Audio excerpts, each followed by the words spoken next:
शलाकया चक्षुरुन्मिलितं येन तस्मै श्री गुरुवे नमः। हरे कृष्ण। तो हम लोग भगवद गीता के चैप्टर 2 के लास्ट सेक्शन 5th सेक्शन को आज डिस्कस करेंगे। स्थित प्रज्ञा become fixed in transcendental consciousness. तो अभी तक हमने 4 सेक्शंस डिस्कस कर लिए हैं। तो ये जो लास्ट सेक्शन है, यहाँ पर अब अर्जुन ये प्रश्न पूछते हैं। जो चौथा सेक्शन बुद्धि योग के बारे में था, वो उसके बारे में इंस्ट्रक्शन, भगवान कृष्ण से सारे इंस्ट्रक्शन सुनने के बाद अब अर्जुन उस व्यक्ति के सिम्टम्स जानना चाहते हैं कि वो व्यक्ति जो बुद्धि योग में पूरी तरह से फिक्स्ड है, और वैसा ही व्यक्ति जो कि पूरी तरह से बुद्धि योग में फिक्स्ड रहता है, वैसे ही व्यक्ति को हम कहते हैं कि वो समाधि के स्टेट में है। तो वास्तव में समाधि का मतलब ये होता है कि जो कि मटेरियल डुअलिटीज, जो लॉस और गेन, प्रॉफिट लॉस, ये सारी चीजों से, सुख या दुख, इन सारी चीजों से जो डुअलिटीज है मटेरियल वर्ल्ड में, उन सारी चीजों से दूर वो फिक्स्ड है। किस चीज में? अपनी ड्यूटी में या अपने डिवोशनल सर्विस में, डिपेंडिंग ऑन वो किस लेवल का निष्काम कर्मी योगी है। अगर नीचे के लेवल का है तो is fixed in his duty, और अगर ऊपर के लेवल का है then he is fixed in devotional service, यानी he offers the fruit of his duty to Krishna, so that's devotional service। तो वो फिक्स्ड है अपनी ड्यूटी में या डिवोशनल सर्विस में, तो वैसे व्यक्ति को स्थित प्रज्ञ कहते हैं, और उसी को समाधि का स्टेट कहते हैं वास्तव में। और वैसा व्यक्ति ट्रांसेंडेंटल कॉन्शियसनेस में फिक्स्ड रहता है। तो वैसा व्यक्ति जिसे हम इन अ नटशेल कह सकते हैं, जो कि बुद्धि योग में फिक्स है, वही व्यक्ति समाधि में है, और वही व्यक्ति ट्रांसेंडेंटल कॉन्शियसनेस में है, और वैसे ही व्यक्ति को हम स्थित प्रज्ञ कहते हैं। तो स्थित प्रज्ञ मुनि के क्या सिम्टम्स हैं, अब ये अर्जुन जानना चाहते हैं। और यही प्रश्न अब वो अगले सेक्शन में, यहाँ पे 54 नंबर वर्स में भगवान कृष्ण से कहते हैं कि वैसा व्यक्ति जो कि बुद्धि योग में पूरी तरह से फिक्स्ड है, यानी वो ट्रांसेंडेंटल कॉन्शियसनेस में है, तो वैसे व्यक्ति के क्या सिम्टम्स हैं, उसे कैसे पहचाना जाए, उसके बारे में आप बताइए। तो वो सेक्शन हम लोग यहाँ पे अभी डिस्कस करेंगे। तो ये देखिए सेक्शन का समरी है। यहाँ पर after hearing Krishna's description of बुद्धि yoga, Arjun asks how to recognise a transcendentalist. Krishna describes how a transcendentalist gives up all material desires, is equipoised and detached, yet continues to act according to prescribed duties। यानी एक जो transcendentalist होता है, वो उसके पास material desires नहीं है, वो या तो ड्यूटी के प्लेटफॉर्म पे या डिवोशन सर्विस के प्लेटफॉर्म पे है, इसीलिए वो इक्विपोइज्ड है और डिटैच्ड है, दोनों ही लेवल के transcendentalist. And yet he continues to act according to prescribe duties, लेकिन फिर भी वो ड्यूटी करता है। तो Krishna advises Arjun to control his senses by following the regulative principles. तो sense control is very important for a बुद्धि योगा प्रैक्टिशनर। सेंस कंट्रोल नहीं है तो आप अपनी ड्यूटी नहीं कर पाएंगे। तो sense control is very very important. तो डिटैचमेंट का मतलब है कि आपके पास सेंस कंट्रोल है। अगर सेंस कंट्रोल नहीं है तो आप कैसे डिटैच्ड हो सकते हैं फ्रूट्स से, या फिर फ्रूट्स को कैसे ऑफर कर सकते हैं लॉर्ड को। तो this is a very important element. So by doing so, he will attain the mercy of the Lord and be happy. The second chapter is a summary of whole Bhagavad Gita actually. In this chapter, कर्म योग, ज्ञान योग have been clearly discussed। जैसे हमने देखा कर्म योग का अभी जस्ट इसके पहले वाला सेक्शन था, और ज्ञान योग का उसके जस्ट एक प्रीसीडिंग उसके पहले वाला। तो ये सारी चीजें हमने डिस्कस किया। और अ ग्लिम्स ऑफ भक्ति योग ऑल्सो हैज बीन गिवन। तो पूरी तरह से भक्ति योग हमने डिस्कस इसमें नहीं किया, लेकिन उसका भी एक ग्लिम्स दिया गया है। तो ये पूरे चैप्टर का समरी है, इस सेक्शन का समरी है। और अब हम लोग वर्स बाय वर्स अपना डिस्कशन यहाँ से आगे शुरू करेंगे। तो पहले वर्स 2.54। तो यहाँ पर अर्जुन कह रहे हैं, ओ Krishna, what are the symptoms of one whose consciousness is thus merged in transcendence? How does he speak and what is his language? How does he sit and how does he walk? तो ये सारे प्रश्न हैं अर्जुन के कि जो transcendental consciousness में है, जो वैसी समाधि के स्टेट में है, वो बुद्धि योग के स्टेट में है, जैसा कि आपने डिस्क्राइब किया है अभी तक जस्ट इसके पहले वाले सेक्शन में, वैसे व्यक्ति के सिम्टम्स क्या है। तो यहाँ पे वो how does he speak, what is his language, how does he sit and how does he walk. तो ये बस इतनी सी बात नहीं पूछ रहे हैं कि कैसे वो बैठा है, कैसा वो चलता है। इन सारे प्रश्नों के गहरे मीनिंग है कि वॉक का क्या मतलब है, सिट का क्या मतलब है, उसके बोलने का क्या मतलब है। तो इससे Arjun is wanting to ask some specific question, जिसके बारे में कि हम जैसे जैसे आगे पढ़ेंगे हम डिस्कस करेंगे। तो देखिए, had Arjun not played the part of an ordinary conditioned soul and asked these questions, we would not have received the transcendental message। तो हमें पता है कि देखिए अर्जुन जो है वो तो भगवान के शुद्ध भक्त हैं, लेकिन फिर भी यहाँ पर वो एक हमारे जैसे कंडीशनड सोल यानी एक भौतिक जगत के बद्ध जीव का वो रोल प्ले कर रहे हैं और ये सारे प्रश्न पूछ रहे हैं। नहीं तो वो खुद ही स्थित प्रज्ञ मुनि है, वो तो खुद ही भगवान के इतने बड़े वैष्णव हैं, लेकिन यहाँ पर ताकि ये सारे मैसेज हमें भगवत गीता में मिल पाए इसलिए वो ऐसा रोल प्ले कर रहे हैं। So Arjun wants to know how to recognise a स्थित प्रज्ञा who is in divine consciousness. So just as we can recognize a rich man or a diseased man or a learned man by his symptoms, similarly a man in transcendental consciousness of Krishna has specific symptoms in various dealings। तो आप किसी भी व्यक्ति को, अमीर आदमी को उसके सिम्टम्स से, उसके हाव भाव से आप पहचान लेंगे, या बीमार व्यक्ति को भी आप उसका चेहरा देख करके, उसके बिहेवियर को देख करके आप उसे पहचान लेंगे।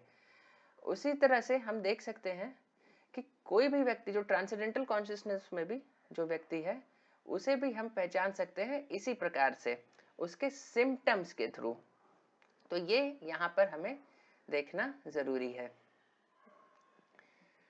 तो although these questions seem to deal only with such a person's external behavior, Srila Vishwanath Chakravarti Thakur reveals each question's internal meaning। तो देखिए ये सारे, जैसे मैंने आपको बताया, ये प्रश्न लग रहा है कि एक्सटर्नल ही है, कि यहाँ पर कैसे वो चलता है, कैसे वो बोलता है, लेकिन श्रीला विश्वनाथ चक्रवर्ती ठाकुर ये सारे प्रश्नों का इंटरनल मीनिंग भी बताए हैं, जैसे कि हम जैसे जैसे एक एक क्वेश्चन का जब भगवान आंसर करेंगे तो हम देखेंगे। तो देखिए, connection to the next verse, Krishna begins to answer the first from next verse onwards. He first question का पहले यहाँ पर आंसर देते हैं क्या, कि व्हाट आर हिज सिम्टम्स, उस व्यक्ति के लक्षण क्या है। तो ये अभी भगवान अगले 55 नंबर वर्स से बताना अभी शुरू करेंगे। तो दिस इज वर्स नंबर 55। तो the supreme personality of Godhead said, O Partha, when a man gives up all varieties of desire for sense gratification which arise from mental concoction, and when his mind thus purified finds satisfaction in the self alone, then he is said to be in pure transcendental consciousness। तो यहाँ पे भगवान बता रहे हैं कि जब व्यक्ति के अंदर सारी इंद्रिय भोग की इच्छाएं खत्म चली जाती हैं, और वो कैसे आती हैं, आपके मेंटल कॉन्कॉक्शन से, मेंटल प्लेटफॉर्म पे रहती हैं, एंड यहाँ से वो चली जाती हैं, and he find satisfaction in self alone, वो खुद में आनंद का अनुभव करता है, then he is said to be in pure transcendental consciousness. तो देखिए, स्थित प्रज्ञा reveals his position by having no material affection. स्थित प्रज्ञा का सिम्टम एकदम क्लियरली हमें बताया गया है, तो मटेरियल अफेक्शन उसको नहीं है, मटेरियल अटैचमेंट नहीं है। इसका मतलब है कि वो डिटैच्ड है बोथ हैप्पीनेस से भी और मिजरी से भी, और वो पूरी तरह से सेटिस्फाइड है bye fixing his consciousness on the self. यानी वो अपने अंदर ही वो अपनी ड्यूटी परफॉर्म करके, अपने फ्रूट्स को भगवान को ऑफर करके, अपनी कॉन्शियसनेस को सेल्फ पर ही वो फिक्स करके वो पूरी तरह से सेटिस्फाइड है, उसे और कोई एक्सटर्नल चीजों की जरूरत नहीं है। This is the position of a स्थित प्रज्ञा।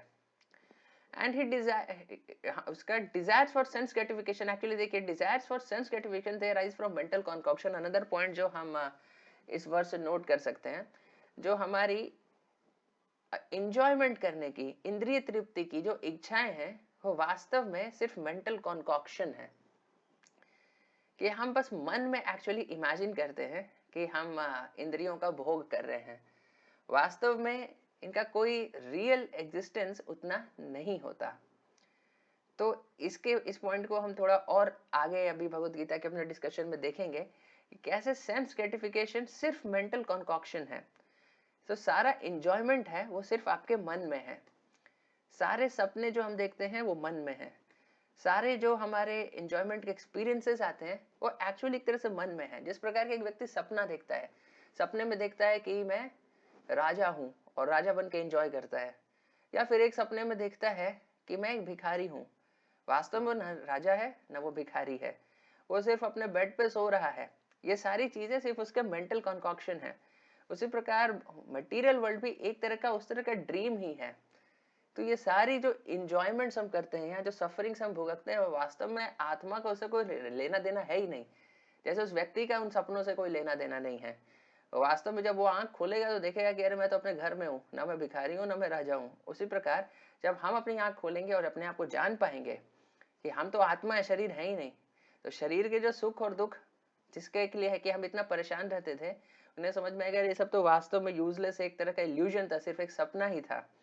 इसीलिए यहाँ पे क्लियरली भगवत गीता में बताते हैं कि सेंस ग्रेटिफिकेशन, देखिए यहाँ पे वर्ड्स में आपको लिखा भी हुआ है कि मनोगतान, यानी वो सारे मेंटल कॉन्कॉक्शन है जो सेंस ग्रेटिफिकेशन के ये जो इच्छाएं हैं। इसीलिए स्थित प्रज्ञा, क्योंकि वो अब उसकी आंखें खुल चुकी हैं, वो जान गया है कि मैं शरीर नहीं आत्मा हूं, और अगर हायर लेवल का है तो ये भी जान गया है कि मैं भगवान का दास हूं।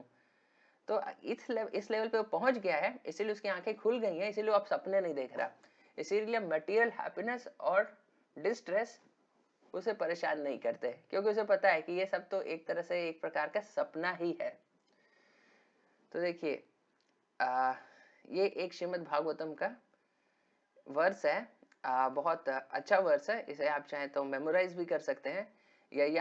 यस्यास्ति भक्तिर भगवती अकिंचन सर्वैर गुणैस्तत्र समस्ते सुरा हराव अभक्तस्य कुतो महद गुना मनोरथेन सती धावतो बही।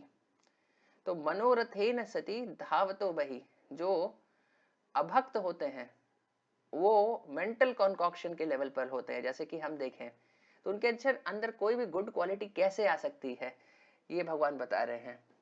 तो इसका ट्रांसलेशन देखिए इस प्रकार से कि all the demigods and their exalted qualities such as religion, knowledge and renunciation become manifest in the body of one who has developed unalloyed devotion service for the supreme personality of Godhead, Vasudev.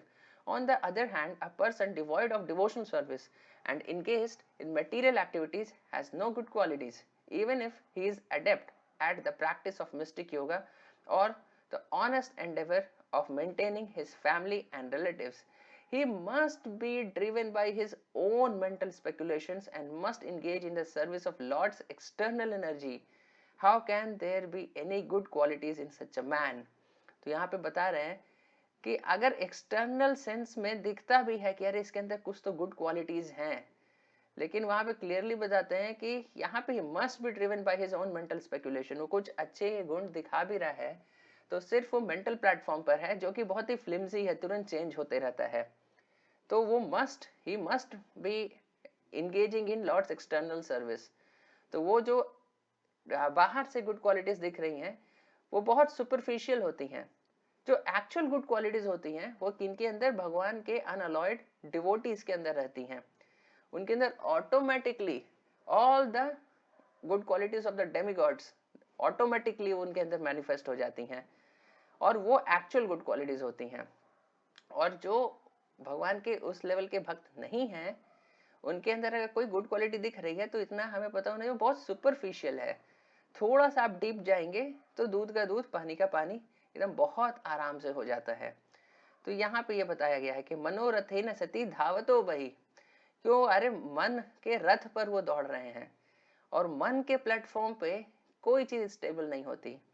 आपके अंदर एक noble thought आया तुरंत वो change हो जाएगा। और हम देखते हैं कि हिस्ट्री में कितने सारे एग्जाम्पल्स हैं कि एक वक्त उनके कॉन्शियसनेस लगता है कि अरे ये तो बहुत ही अच्छा व्यक्ति है, लेकिन अगले ही क्षण उसकी कॉन्शियसनेस बहुत खराब हो जाती है और वही जो देवता था वो राक्षस जैसा अभी दिखने लगता है। या उसकी जो गुड क्वालिटी थी वो हमें बाहर से गुड दिख रही थी, एक्चुअली में जब हम जाने जाके देखा तो उसके अंदर कितना जहर भरा हुआ था।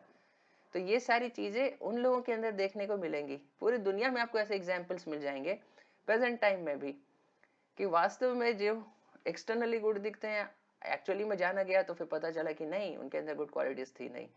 तो ये भागवतम बहुत क्लियरली बताता है जो भगवान के भक्त होते हैं उनके अंदर सारी गुड क्वालिटीज अपने आप आ जाती हैं। अगर एक्सटर्नली अभी ना भी दिखे हैं तो पता होना चाहिए कि बस it just a matter of time, because he is doing भक्ति। तो जैसे जैसे आगे बढ़ेगा सारे बैड क्वालिटीज अपने आप निकल जाएंगे और गुड क्वालिटीज अपने आप आ जाएंगी। एक एक गुड क्वालिटी को अलग से कल्टीवेट करने का आपको जरूरत नहीं पड़ेगा। तो Dzire for sense gratification, this is a bad quality which also arises from mental concoction. So this bad quality actually, आप देखिए जो भी हमारे अंदर बैड क्वालिटीज होते हैं या जो भी पाप होते हैं, जो भी क्रिमिनल एक्टिविटीज होती हैं, सारी किससे इम्पेल्ड होती हैं? They are all impelled by a strong desire for sense gratification. तो ये सारी bad qualities they all arise from mental concoction.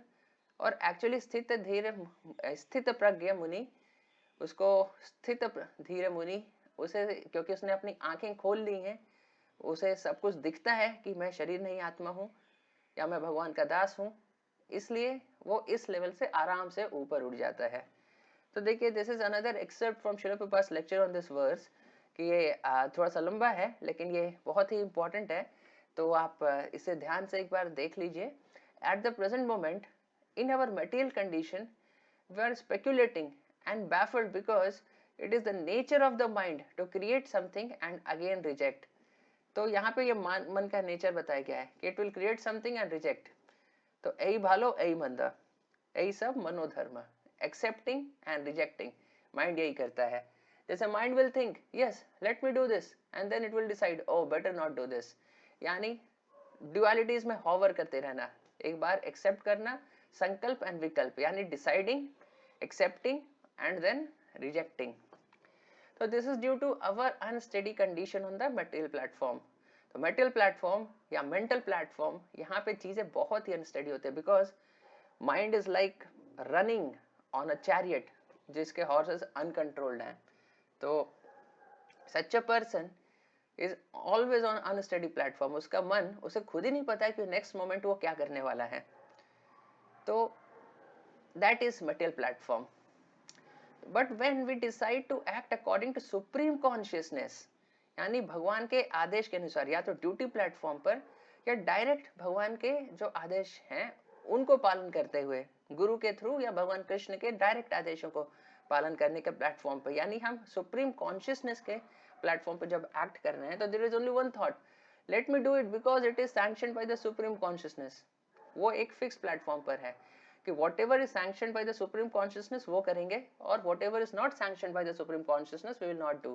The whole Bhagavad Gita is based on this principle of life. तो whole Bhagavad Gita इसी principle पर है। तो बहुत important है ये बात समझना कि devotee वही करता है which is sanctioned by superior consciousness, and which is not sanctioned by superior consciousness वो नहीं करता है। तो यहाँ पे प्रभुपाद एक बहुत अच्छा एग्जाम्पल देते हैं that in India we watch the boatman on the tow path dragging the boat with a rope. The rope is in the middle of the river and there is a big log in the middle of the boat.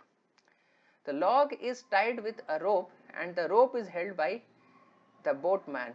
While walking on the river bank, so many things disturb the boatman. He thinks, when I am a very rich man, I shall cover the river bank with soft pillows so that when I walk on the pillows dragging this boat, I shall have no pain. So our position is like that of the foolish boatman. He does not seem to understand that if he becomes rich, he will not have to pull this boat only. तो यहाँ पे ये वो बता रहे हैं कि देखिए, जो बोटमैन होते हैं वो क्या करते हैं कि जब नदी के किनारे किनारे वो चलते हैं और उनकी जो नाव है वो नदी के बीच में रहती है, तो उसमें एक लकड़ी का बड़ा सा टुकड़ा रख करके उससे रस्सी बांध करके वो अपने नाव को भी खींचते हुए चलते हैं, यानी उनकी नाव नदी में से चल रही है और वो शोर पर वॉक कर रहे हैं, चल रहे हैं, और साथ साथ नाव को भी ऐसे खींच रहे हैं। लेकिन नदी के किनारे पे उन्हें चलने में बहुत परेशानी होती है, तो सोचते हैं कि जब मैं अमीर बन जाऊंगा तो यहाँ पे बहुत सारे तकिए रखवा दूंगा, सॉफ्ट तकिए, ताकि फिर मैं इस नाव को खींचते हुए ऐसे चलूं न इस नदी के किनारे, तो मुझे दिक्कत ना हो। उसे ये नहीं पता कि जब अमीर आदमी बन जाओगे तो अरे ये कार्य ही करने की जरूरत नहीं पड़ेगी, फिर इस नाव को खींचने की क्या जरूरत पड़ेगी तुम्हें। तो हम भी इसी पोजीशन में हैं कि we want to happy in the same way and cover the whole world with cushions and soft pillows and have no pain at all.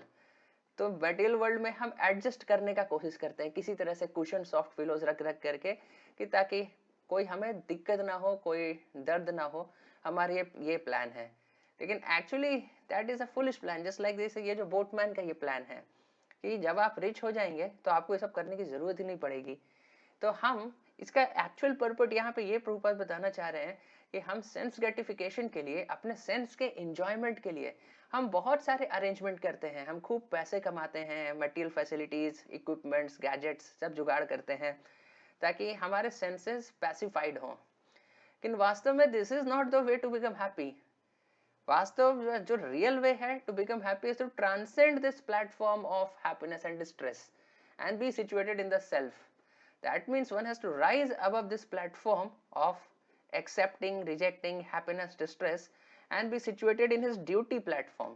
Duty के लेवल पे सिचुएट हो जाना चाहिए, या फिर उसके एक लेवल ऊपर जा करके, तो निष्काम कर्मयोगी का सेकंड और हायर लेवल है कि भगवान की सेवा में स्थित हो जाना चाहिए. तो इस लेवल पर जब हम स्थित हो जाते हैं तो ऑटोमेटिकली द मटेरियल ड्युअलिटीज हमें डिस्टर्ब ही नहीं करती हैं. तो फिर हमें ये सारे अरेंजमेंट्स का जरूरत ही नहीं पड़ता. This is a very important point to be understood. Therefore, the Lord rejects our plans, foolish plans of material enjoyment, of accumulating so much wealth and all such material facilities. और वो बोलते हैं and tells us that our foolish plans should be rejected. तो प्रजहात जैसे यहाँ पर बोल रहे हैं, पहला जो यहाँ पे शब्द है इस श्लोक का, देखिए, प्रजहाति यदा कामान, यानी छोड़ देना चाहिए. Dzire for sense gratification itself, हमें अपने सेंस ग्रेटिफिकेटरी डिजायर्स को फुलफिल करने के लिए मेहनत नहीं करना चाहिए, सेंस ग्रेटिफिकेटरी डिजायर्स को ही छोड़ देना चाहिए.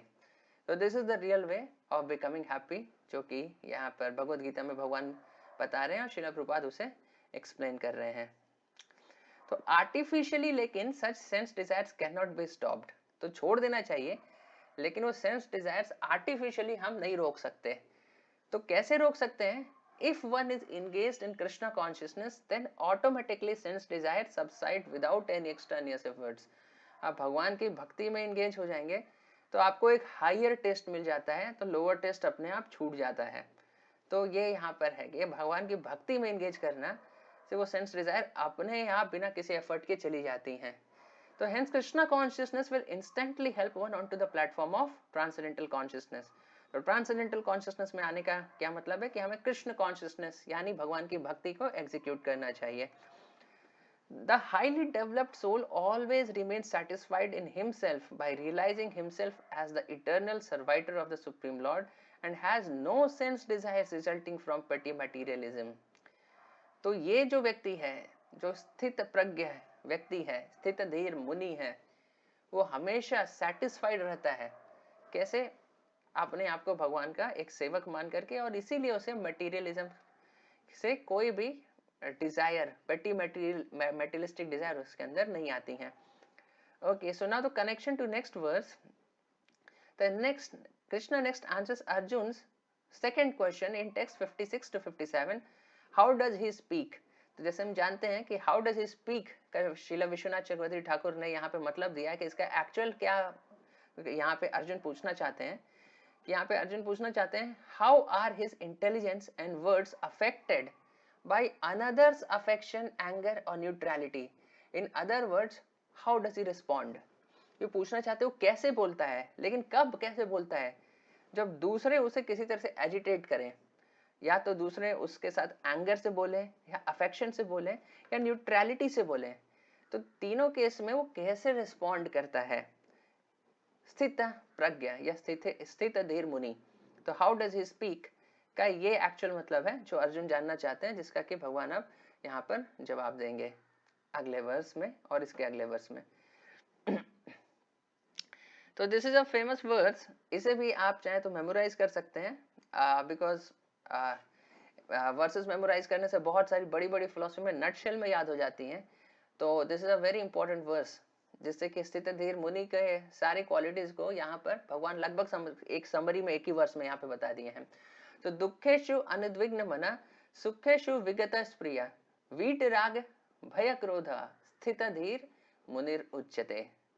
तो दुखेशु अनुद्विग्न मना सुखेशु विगत स्प्रिया, यानी one who is not disturbed in the mind even amidst the three fold miseries.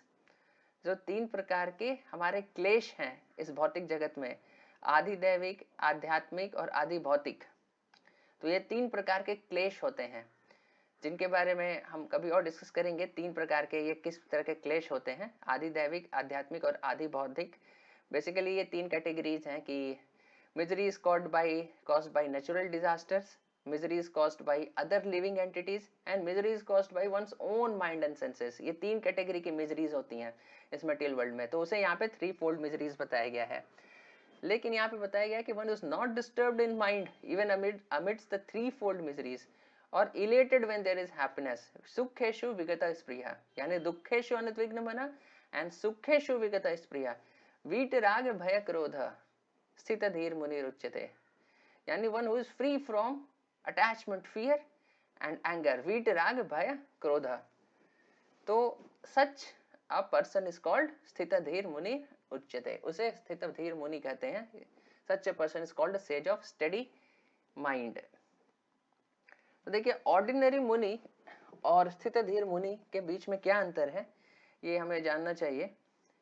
देखिए एक एक्चुअली में मुनि शब्द का क्या अर्थ है कि मुनि एक्चुअली में उनको कहते हैं जो कि मेंटल स्पेकुलेशन में बहुत ही आगे रहते हैं, यानी वो अपने अलग अलग तरीके से अपने इंटेलिजेंस को एजिटेट कर सकते हैं और ऐसी ऐसी बातें निकाल सकते हैं अपने फर्टाइल ब्रेन से और उस पर डिस्कस कर सकते हैं, उस पर पर्पस दे सकते हैं without reaching to actual conclusion.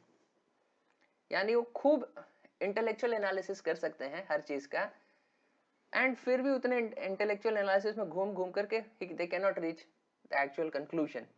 तो एक्चुअली ये कहा जाता है कि दो मुनि कभी एक दूसरे से एग्री ही नहीं करते, क्योंकि अगर आप एक दूसरे से एग्री कर गए तो ऐसा कहा जाता है कि उस दिन आप मुनि नहीं हैं, क्योंकि मुनि उनके पास इतना इंटेलेक्चुअल कैपेसिटी है कि वो इंटेलेक्ट में अपने इंटेलेक्ट से नए नए फिलॉसफीज, नए नए थ्योरीज निकालते रहते हैं एंड देयरफॉर टू मुनीज they never agree with each other, क्योंकि उनका स्पेकुलेशन का कोई लिमिट नहीं है। तो वैसे व्यक्ति को इन जनरल टर्म्स में मुनि कहते हैं। लेकिन स्थित धीर मुनि इज कंप्लीटली डिफरेंट। जो स्थित धीर मुनि है वो ये सारे कार्य करके अब छोड़ चुका है, वो इससे ऊपर उठ चुका है, वो सारे स्पेकुलेशन बिजनेस को खत्म कर चुका है और करके वो कंक्लूजन पर आ चुका है। What conclusion? That I must perform my duties, I am a servant of Krishna and I must serve him, that is my only job. वो इस कंक्लूजन पे आ चुका है, इसीलिए अब वो स्पेकुलेट करने का उसे कोई जरूरत नहीं है। तो ये अंतर होता है ऑर्डिनरी मुनि और स्थितधीर मुनि में। तो देखिए अब स्थितधीर मुनि का एटीट्यूड कैसा होता है सफरिंग और हैप्पीनेस में। तो यहाँ पर देखिए सफरिंग और हैप्पीनेस में ही इज ऑलवेज इक्विपोइज्ड, और यहाँ पे श्रील प्रभुपाद इस वर्ष के पर्पट में हमें यह भी बताते हैं कि उसका कॉन्शियसनेस क्या होता है। देखिए जब सफरिंग आती है तो देन द स्थितधीर मुनि he thinks of it as a mercy of the Lord, उसको भगवान की कृपा मानता है। क्यों कृपा मानता है? क्योंकि उसे पता है कि अरे ये मेरे खुद के कर्मों के कारण ये मेरे ऊपर इतने दुख आ रहे हैं, लेकिन मैंने तो इतने बुरे कार्य किए थे, इतने बुरे कर्म है मेरे कि मुझे तो और दुख आने चाहिए, ये तो बस एक टोकन है, तो थोड़ा सा ये तो भगवान की कितनी दया है कि अरे मेरे जैसे व्यक्ति को भी वो इतना थोड़ा सा दुख देख करके एक टोकन पनिशमेंट है, नाम मात्र के लिए मुझे सजा दे रहे हैं कि हाँ बस सजा दे दिया, इसलिए ये मुझे थोड़ा सा सफरिंग बस मिल रहा है, वास्तव में I deserve much more suffering than this.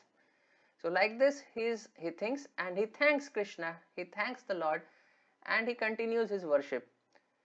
And when he gets happiness, then how a Sthitadhir Muni thinks? He thinks कि अरे I am such a fallen conditioned soul, मैं इतना पतित व्यक्ति हूँ और I do not deserve any happiness in life, तो मुझे कोई अधिकार नहीं, कोई भी खुशी मिलने की, तो भगवान की दया है कि उन्होंने मुझे ऐसी फैसिलिटी दी है। क्यों ये फैसिलिटी दी है? ताकि मैं उनकी सेवा अच्छे से कर पाऊँ। इसलिए मुझे उनकी सेवा अच्छे से करनी चाहिए, and he again engages in devotional service of the Lord. तो सफरिंग आए चाहे हैप्पीनेस आए, both things inspire him to engage more and more in devotional service of the Lord.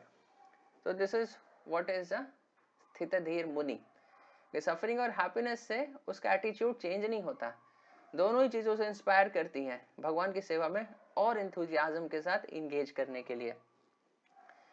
तो स्थितधीर मुनि is both fixed in knowledge and aloof from the material world. तो is fixed in knowledge, what knowledge? Knowledge of that कि मैं शरीर नहीं आत्मा हूँ, या फिर हायर लेवल पे this knowledge that I am servant of Krishna। तो इस नॉलेज में वो फिक्स्ड है, therefore he is स्थितधीर मुनि, therefore he is in समाधि, and he is therefore he is aloof from material world also, क्योंकि वो अपनी दुनिया में है। तो he lives on the transcendental platform, उसकी दुनिया ही अलग है, and therefore his mind cannot be materially disturbed। उसका मन इसीलिए मटेरियल लेवल पे जो डिस्टर्बेंसेस होते हैं उसको मन को अफेक्ट ही नहीं करते, क्योंकि वो दूसरी दुनिया में ही रह रहा है। तो देखिए, this is an excerpt from Srimad Bhagavatam. तो being put into this material world is like being thrown into a salt mine. अगर आप एक सॉल्ट माइन, नमक के खान में अगर आपको फेंक दिया जाए, तो you will taste salt everywhere, wherever you go. आपको जहां जाएंगे आपको हमेशा सॉल्टी ही, आपको नमकीन टेस्ट मिलेगा। Similarly material world is full of misery, even so called happiness is misery, but in ignorance we do not understand. तो material world में जो सो कॉल्ड हैप्पीनेस है वो भी एक तरह से मिजरी ही है, लेकिन हम इग्नोरेंस में हम समझ नहीं पाते कि अरे ये भी एक मिजरी है। जैसे कि एग्जाम्पल दिया जाता है कि जो कैमल्स होते हैं, ऊंट, वो थॉर्नी बुशेस को खाते हैं। तो जब थॉर्नी बुशेस को खाते हैं तो उनमें के जो थॉर्न्स होते हैं ना, वो उनके जो उसकी जो टंग होती है उसको प्रिक कर देते हैं, उसमें से ब्लड निकलने लगता है, और कैमल अपना खुद का ब्लड को ही टेस्ट करके उसे ही एंजॉय करते हैं। बट दे डोंट नो कि अरे this is harming my own tongue, मैं अपना खुद का ही खून का टेस्ट ले रहा हूँ। तो इसीलिए मटेरियल वर्ल्ड में जब हम हैप्पीनेस को भी एंजॉय करते हैं तो it is like that kind of enjoyment, because so called happiness, उससे तो एक तो वो हैप्पीनेस बहुत ही थोड़ी सी है और बहुत टेम्पररी है। वो थोड़ी सी है, उसकी क्वांटिटी भी ज़्यादा नहीं है, और उसका ड्यूरेशन भी ज़्यादा नहीं है, और उसके साथ साथ that is paving way for more future miseries. क्योंकि जब हम हैप्पीनेस एंजॉय कर रहे हैं तो हम अपने गुड कर्म, बैड जो गुड हमने कर्म किए हैं, लास्ट गुड एक्टिविटीज जो की हैं, उनके रिजल्ट से हम कुछ एंजॉयमेंट हमें मिला है, उसे हम एग्जॉस्ट कर रहे हैं। और हैप्पीनेस को एंजॉय करने के प्रोसेस में इन जनरल हम बहुत बार बहुत सिंफुल एक्टिविटीज भी कर सकते हैं। That's the nature of material world. ना चाहते हुए भी हमारे ऊपर बहुत सारे सिंफुल एक्टिविटीज, सिंफुल रिएक्शंस आ जाते हैं। अगर हम बहुत केयरफुल रहें तो, और केयरफुल नहीं है तब तो आते ही हैं, और उसके कारण हम इस जड़ जगत में फिर फ्यूचर मिजरीज का रास्ता फिर से बना देते हैं। लेकिन मान लीजिए अगर ऐसा केस नहीं भी है तो उस थोड़ी सी हैप्पीनेस के कारण हम इस जड़ जगत में फंसे रह जाते हैं और हम भगवान के धाम नहीं जा पाते हैं। जैसे कि एक प्रिजन हाउस में एक चोर को गेट खोल दिया जाए लेकिन फिर भी वो भागे नहीं। क्यों? क्योंकि उसे वो मान लीजिए कि एक राइस विथ घी, बालम राइस मिक्स्ड विथ काऊ घी, ऐसे वहां पे रख दिया जाए एक जेल में, और जेल का दरवाजा खोल दिया जाए, लेकिन वो प्रिजनर है, वो बालम rice with cow ghee is eating that, उसको खा रहा है, लेकिन वो वहां से भाग नहीं रहा है। तो is this happiness actually happiness? वो हैप्पीनेस बस उतना ही हैप्पीनेस है जितने से कि वो वहां से भागे नहीं। तो मटेरियल वर्ल्ड में भी भगवान ने वो हैप्पीनेस उतना ही हैप्पीनेस रखा है जिसे कि हम छोड़ करके, बस अगर उतना हैप्पीनेस नहीं रखते तो मटेरियल वर्ल्ड को छोड़ करके तुरंत हम जंगल जा करके हम योग करके भगवान की भक्ति करके भगवान के धाम चले जाते। तो माया देवी ने इस तरह से प्लानिंग किया है कि सिर्फ उतनी ही खुशी यहाँ पे रख दो कि जिससे कि ये सारे मटेरियल वर्ल्ड में जितने प्रिजनर्स हैं जो हम लोग हैं, हम यहाँ से भागे नहीं, हम लोग यहाँ पे बस फंसे रहे। तो इसी कारण से, इसी पर्पस यहाँ पे मिजरी यहाँ पे हैप्पीनेस रखा हुआ है। इसीलिए ये जो हैप्पीनेस है actually this is also misery only, लेकिन इग्नोरेंस में हम समझते नहीं है। लेकिन Krishna conscious person is unconcerned with happiness and distress, इसीलिए he can see things as they are. उसे समझ में आता है कि नहीं भाई, इस जेल से बाहर निकलना है, इस जेल में जो थोड़ा मोड़ा हैप्पीनेस है उसमें फंस करके यहीं पे नहीं रहना है। तो that is the point, because the real happiness spiritual platform पे है, जो कि material happiness is just like a drop और that is like an ocean. तो we are entitled to get ocean of happiness, लेकिन मटेरियल वर्ल्ड में just एक drop happiness के लिए हम यहाँ पे फंस के रह जाते हैं। तो as one mistakenly considers a flower garland to be a snake or experiences happiness and distress in a dream, so in the material world, by lack of careful consideration, we differentiate between happiness and distress, considering one good and another bad. तो ये जैसे हमने discuss किया, ये एक सपने के जैसा ही है। तो मटेरियल वर्ल्ड में बिकॉज हम केयरफुल कंसिडरेशन नहीं करते हैं, हम अपने हेलोसिनेशन में बस जीते चले जाते हैं, इसीलिए भी हैप्पीनेस और डिस्ट्रेस में हम डिफरेंशिएट करते हैं और एक को अच्छा समझते हैं, को बुरा समझते हैं। वास्तव में दोनों ही बुरे हैं और दोनों को ही हमें छोड़ करके इसके हायर लेवल पे हमें ट्रांसेंड करना चाहिए, लेवल ऑफ नॉलेज। तो देखिए यहाँ पे इसके परपट में इस श्लोक के यहाँ पे श्रील प्रभुपाद बताते हैं कि प्रबोधानंद सरस्वती वो बोलते हैं विश्वम पूर्ण सुखायत है, this world is full of happiness. तो देखिए तो जस्ट उल्टी बात हो वो कह रहे हैं, वो बोल रहे हैं, हम तो बोल रहे हैं कि यार मटेरियल वर्ल्ड में जो हैप्पीनेस है वो भी मिजरी ही है, लेकिन वो बोल रहे हैं विश्वम पूर्ण सुखायत है, this world is full of happiness. तो हाउ इज इट पॉसिबल? तो यहाँ पे वो बता रहे हैं कि devotee accept the distress of this world as happiness only due to causeless mercy of Lord Chaitanya. तो क्योंकि हमने अभी जस्ट देखा सिद्धधीर मुनि वो डिस्ट्रेस को भी कैसे हैप्पीनेस ही समझता है, बिकॉज ही थिंक्स कि अरे ये डिस्ट्रेस अगर यहाँ पे नहीं होता तो मैं यहीं पे रियली मैं यहाँ पे फंस के रह जाता, भगवान मुझे यहाँ पे रास्ता दिखा रहे हैं कि छोड़ करके निकलो जल्दी से यहाँ पर। And he takes that distress as a lesson by the Lord, कि ये भगवान मुझे कुछ सिखाने की कोशिश कर रहे हैं, and is mercifully teaching me, वो मुझे बस इस जड़ जगत में बांध के नहीं रखना चाहते हैं। तो उस तरह से ही ट्राइज टू अंडरस्टैंड कि मिजरी से ये भगवान मुझे एक्चुअली क्या सिखाना चाहते हैं, and he feels very happy कि भगवान he is taking care of me, he is showing me the way. तो जैसे कि Lord Chaitanya Mahaprabhu he showed by his personal behaviour that he was never distressed but always happy bye chanting Hare Krishna. So we should all follow in his footstep and we will never feel the distress of this material world of duality. In any condition of life we can be happy by chanting the holy name of the Lord. तो इसी प्रकार चैतन्य महाप्रभु देखे वो जड़ जगत में थे लेकिन वो दुखी नहीं रहते थे, वो हमेशा हरिनाम संकीर्तन करके खुश रहते थे। तो उनके कदमों पे चल करके, उनके पद चिन्हों पर चल करके हमें भी उसी प्रकार खुश रहना चाहिए हमेशा। कैसे? भगवान के नामों का जप करके। तो for the service of the Lord देखिए he is always daring and active and is not influenced by attachment or aversion। भगवान की सेवा के लिए वो हमेशा डेयरिंग है ना, अटैचमेंट एवर्जन से नहीं है, वो हैप्पीनेस सफरिंग से डिस्ट्रेस, वो उसका गुड और बैड ये सब सोचता नहीं, हैप्पीनेस सफरिंग से डिस्टर्ब नहीं होता। लेकिन जहां भगवान की बात आई सेवा की तो he is always daring and fully active and he will not mind any suffering on the path। So he has neither attachment nor detachment because his life is dedicated in the service of the Lord। तो attachment detachment नहीं, attachment detachment कब आता है? हम किसी चीज से attach होते हैं क्योंकि वो हमें सेंस ग्रेटिफिकेशन देगी, और डिटैच्ड होते हैं क्योंकि वो हमें सेंस ग्रेटिफिकेशन नहीं देगी, लेकिन उसका तो ये सेंस ग्रेटिफिकेशन का कंसिडरेशन ही नहीं है। उसका कंसिडरेशन है कि भगवान की सेवा में क्या चीज काम आएगी, इसलिए कोई अटैचमेंट डिटैचमेंट नहीं रहता है। वो कोई भी चीज जो भगवान की सेवा में काम आएगी उसे यूज कर सकता है, और कोई भी चीज जो भगवान की सेवा में काम नहीं आएगी उसे छोड़ सकता है। तो he has a transcendental attachment and transcendental detachment, not like the materialistic attachment and detachment। Consequently, he is not at all angry even when his attempts are unsuccessful, because attempts जो unsuccessful होते हैं अगर भगवान की सेवा करने के लिए, वो material level पे unsuccessful हो सकते हैं, spiritual level पे unsuccessful नहीं होते हैं। spiritual level पर you are always a success।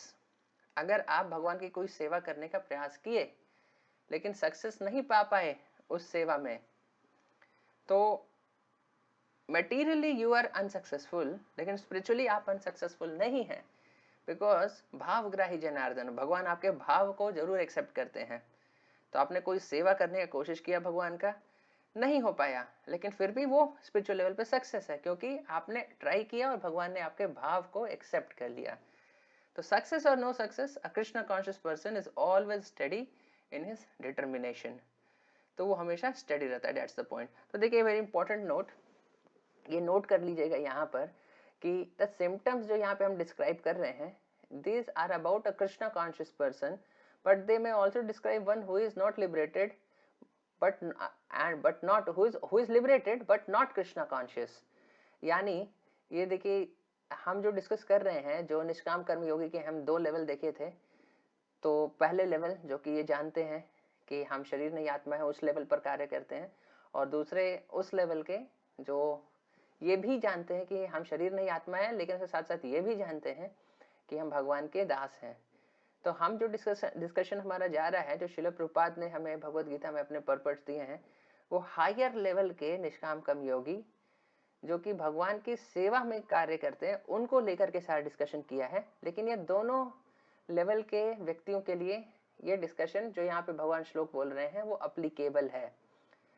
तो an exalted devotee is unaffected by material happiness or distress because his consciousness has nothing to do with matter, but one who is simply liberated in Brahman, यानी lower level का व्यक्ति तो ये नहीं जानता है कि हम मैं शरीर, वो जो सिर्फ ये जानता है कि मैं शरीर नहीं आत्मा हूँ, तो वैसा व्यक्ति एक्चुअली में जब ये शरीर छोड़ता है तो ब्रह्मन लिबरेशन उसको मिलता है।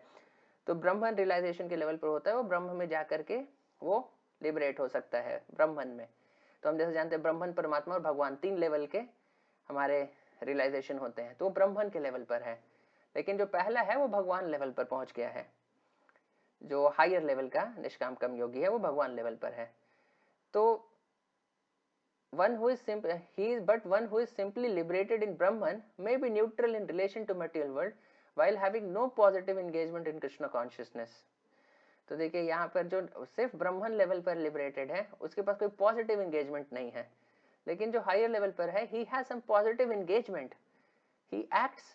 पहला वाला सिंपली डिटैच्ड है, एंड दूसरा वाला डिटैच्ड इसलिए है because he does not need anything for himself, but still he works and जो फ्रूट्स आते हैं भगवान को ऑफर करता है। तो इस सेंस में देखा जाए तो वो डिटैच्ड भी है, but at the same time he is attached also, because why he is attached, because he wants to offer that fruits to Lord. तो नॉट मटेरियल सेंस में अटैच्ड है, but he wants to please the Lord, उस sense में he has some attachment to pleasing the Lord.